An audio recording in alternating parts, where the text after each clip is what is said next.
नमस्कार, मैं हूं विवेका। आप देख रहे हैं खबर बिहार 24। आज 26 फरवरी है।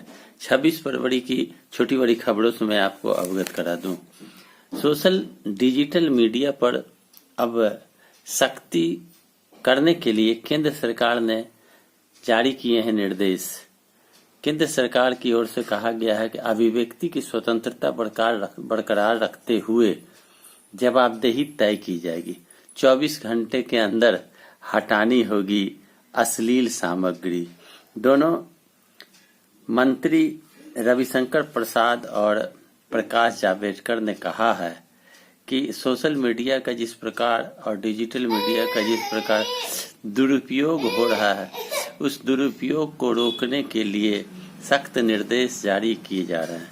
दोनों मंत्रियों ने कहा है कि नए दिशा निर्देश के तहत संबंधित कंपनियों के लिए शिकायत अधिकारी की नियुक्ति करना, शरारतपूर्ण सूचना की शुरुआत करने वाले प्रथम व्यक्ति की खुलासा करने और अश्लील सामग्री तथा महिलाओं की तस्वीरों से छेड़छाड़ जैसी सामग्री को 24 घंटे के भीतर हटाना अनिवार्य कर दिया गया। इसके लिए कमेटी बनेगी, जांच पदाधिकारी नियुक्त किए जाएंगे और इससे फायदे कई प्रकार की बताई जा रही है। और सोशल मीडिया और डिजिटल मीडिया के माध्यम से जिस प्रकार दुरुपयोग किया जा रहा है, उस पर कार्रवाई करने की बात कही गई है। देश में अगर बात करी जाए, WhatsApp user 53 crore, YouTube 44 crore, Facebook 41 crore, Instagram 21 crore और ट्विटर 1,75,00,000 यूजर हैं।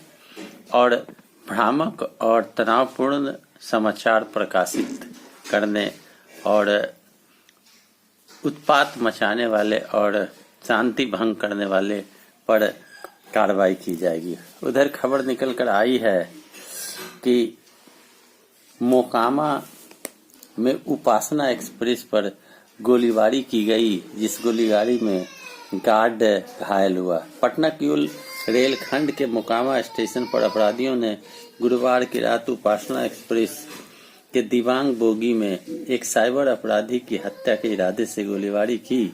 बेउर जेल से अपराधी को ट्रेन से सियालदा ले जाया जा रहा था। गोलीबारी में अपराधी को तो बच निकला, लेकिन ट्रेन पर बैठाकर गार्ड घायल हो गए। गार्ड को इलाज के लिए लखीसराय स्टेशन पर उतारा गया।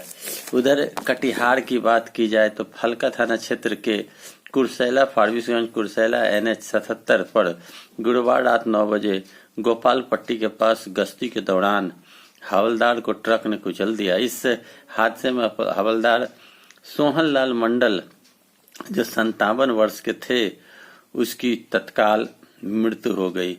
वो झारखंड के देवघर जिले के मोहनपुर हाट थाना क्षेत्र जोगिया गांव के रहने वाले थे।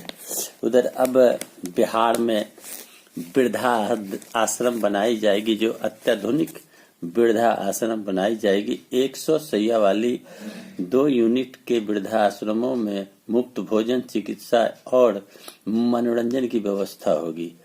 5 जिलों में पटना, पूर्णिया, भागलपुर, रोहतास और पूर्वी चंपारण में अभी भी वृद्धा आश्रम चल रहा है।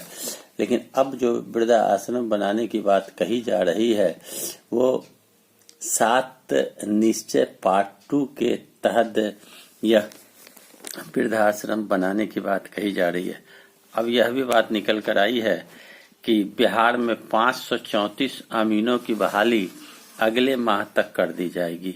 राजस्व एवं भूमि सुधार मंत्री राम सूरत कुमार ने कहा है कि मार्च तक राज्य में 534 अमीनों की बहाली की जाएगी। इसके बाद अमीनों की कमी होने वाली समस्याओं का समाधान भी हो जाएगा। बहाल होने वाले अमीन राज्य में भूमापी, सर्वेक्षण सहित अन्य काम को करेंगे। उधर कोरोना की भी बात कही जा रही है कि महाराष्ट्र के वाशिम जिले में एक निजी स्कूल के छात्रावास में रहने वाले 229 छात्रों के कोरोना से संक्रमित होने की पुष्टि हुई है। अधिकारियों ने गुरुवार को बताया है कि हॉस्टल के 4 कर्मचारी भी संक्रमित हुए हैं। इसके बाद परिसर को निषिद्ध क्षेत्र घोषित कर दिया गया है। अब यह बात आपको समझनी होगी कि कोरोना का फिर एक बार कहर प्रारंभ हो चुका है, इसलिए एहतियात बरतना बड़ा जरूरी है। उधर बिहार में सड़क दुर्घटना अत्यधिक बढ़ गई, जिसे देखते हुए सड़क दुर्घटना कम करने के लिए परिवहन विभाग सड़क सुरक्षा को लेकर कई एहतियाती कदम उठा रहा है। 19 में राज्य में 13 ऐसे स्थान चिन्हित किए गए हैं जहां सबसे अधिक सड़क दुर्घटना हुई है। इन स्थलों पर पथ निर्माण विभाग के सहयोग से उन सड़कों की तकनीकी खामियां दूर की जाएगी। सड़कों का चौड़ीकरण हुआ, यू टर्न में सुधार किए गए ताकि दुर्घटना को कम किए जा सके। ताकि मोड़ पर ऐसी व्यवस्था की गई कि लोगों को पहले एहसास हो जाए कि आगे सड़क अचानक मुड़ने वाली है। इसके लिए साइन बोर्ड लगाए गए। जिला प्रशासन को निर्देश देकर जरूरत के अनुसार ट्रैफिक लाइट लगाई जाएगी। कहना गलत नहीं होगा कि सड़क दुर्घटना को देखते हुए सड़क में कई प्रकार की फेरबदल करने की बात कही जा रही है। उधर उप मुख्यमंत्री और वित्त मंत्री तारकेश्वर प्रसाद ने कहा है कि बिहार सरकार ने 21-22 के बजट पर गुरुवार को बिहार विधानसभा में विपक्ष के बाद सरकार का पक्ष रखते हुए उप मुख्यमंत्री सह वित्त मंत्री तारकेश्वर प्रसाद ने कहा कि बजट राज्य के विकास में मील के पत्थर साबित होगा। 7 निश्चय 2 के से बिहार आत्मनिर्भर बनेगा। इसके तहत विभिन्न वर्गों के उत्थान और विकास की योजनाएं धरातल पर उतरेगी। 25 तक विकसित बिहार का सपना साकार होगा, यह तारकेश्वर प्रसाद का कहना है। उधर तेजस्वी यादव ने कहा है कि राज्य सरकार के 21-22 के बजट पर विमर्श में इसका विरोध करते हुए नेता प्रतिपक्ष ने बजट को जन सरोकार से दूर करार दिया। साथ ही कई सवाल भी सरकार से पूछ डाले। तेजस्वी यादव ने कहा कि निश्चय 1 पूरा ही नहीं हुआ और निश्चय 2 की घोषणा की जा रही है। कहा कि हमारे रहते निश्चय 1 आरंभ हुआ और हम लोगों के हटते ही इसमें भ्रष्टाचार शुरू हुआ। दावा किया कि ट्रांसपेरेंसी इंटरनेशनल एजेंसी के सर्वे के मुताबिक बिहार दूसरा सबसे बड़ा भ्रष्ट राज्य है। यहाँ 75% काम बिना घूस के नहीं होते। यह भी आरोप लगाया गया है कि सूचना इंडेक्स पर बिहार फिसड्डी है। सूचनाएं सरकार छिपाती है। 8% जवाब सूचना मांगने पर दिए जाते हैं।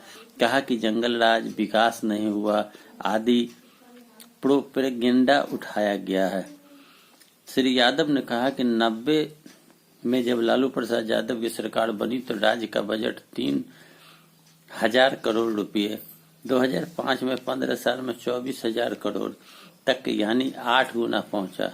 2005 के 24,000 करोड़ से अब बजट 2,18,000 करोड़ तक पहुंचा है। यह भी 8 गुना ही है। इस दौरान केंद्र सरकार ने बजट में भी 8 गुना का ही इजाफा हुआ है। नेता प्रतिपक्ष ने दावा किया कि 15 साल में नीतीश सरकार अपने संसाधनों से प्राप्त राजस्व में 2% की कमी आई है। 2005-06 में यह 20.36% थी, जो अब बढ़कर 18.57% हो गई है। नेता प्रतिपक्ष ने कहा है कि प्रोपगंडा केवल की जाती है, जनता से कोई सरोकार नहीं है। बजट आम लोगों के हित के लिए नहीं बनाई गई है, इससे आम लोगों को कोई फायदा नहीं होगा। बिहार में महाजंगल राज स्थापित हो चुका है, जो आंकड़ा बताता है। मेरा वीडियो कैसा लगा? अच्छे लगे लाइक करें, शेयर करें, कमेंट करें, सब्सक्राइब करें मेरे चैनल को। धन्यवाद।